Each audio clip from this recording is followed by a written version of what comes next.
19 ଜଣଙ୍କ ଜୀବନ ନେଇଛି ବାତ୍ୟା ଫେଙ୍ଗଲ। ସାମୁଦ୍ରିକ ଝଡ଼ ଫେଙ୍ଗଲ ଭାରତ ଏବଂ ଶ୍ରୀଲଙ୍କାରେ ତାଣ୍ଡବ ରଚିଛି। ତାମିଲନାଡୁ ଓ ପୁଦୁଚେରୀରେ ସ୍ଥଳଭାଗ ଛୁଇଁବା ପରେ ସାରା ଅଞ୍ଚଳକୁ ଛାରଖାର କରିଥିଲା ବାତ୍ୟା।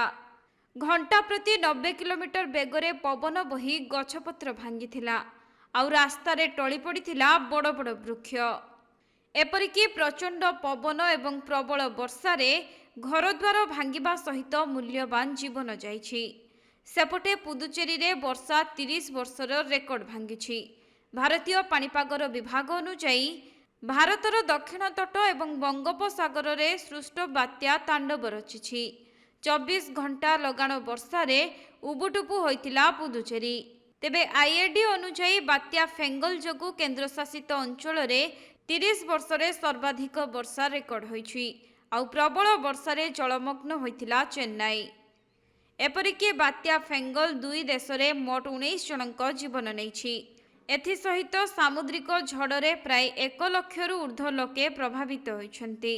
ଶ୍ରୀଲଙ୍କାରେ ଏବେ ବି ରେସ୍କ୍ୟୁ ଅପରେସନ ଜାରି ରହିଛି।